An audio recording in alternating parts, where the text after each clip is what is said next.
ஸ்ரீமதே ராமானுஜாய நமக. நாலாயிர திவ்ய பிரபந்தம் முதல் 1000 698 மற்றும் 699 பாசுரங்கள்.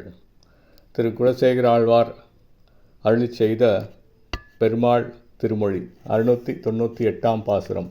ஏர்மலர் பூங்குழல் ஆயர் மாதர் எனைப்பலர் உள்ள விபூரில் உன்றன் மார்பு தழுவதற் காசையின்மை அறிந்தறிந்தே உன்றன் பொய்யைக் கேட்டு கூர்மழை போல் பனிக்கூதல் எய்தி கூசி நடுங்கி யமுனையாற்றில் வார்மணக்குன்றில் புலர நின்றேன். வாசுதேவா, உன் வரவு பார்த்தே.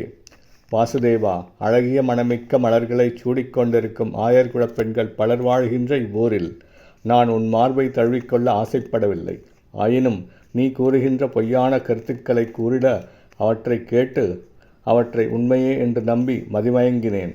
அது பெருமழை பெய்தது போல் பனி கொட்டுகிற காலத்தில் குளிரில் அகப்பட்டு யான் செய்யும் இச்செயலை யாரேனும் பார்த்து விடுவரோ என்று அஞ்சிய நிலையில் யமுனை நதிக்கரையில் ஓர் ஓரத்தில் மணல் மேட்டில் உன் வரவை எதிர்பார்த்து காத்திருந்து அவ்விடத்தே பொழுது விடிந்தது என்ற இந்நிலையில் நின்று காத்திருந்தேன். 699 பாசுரம்.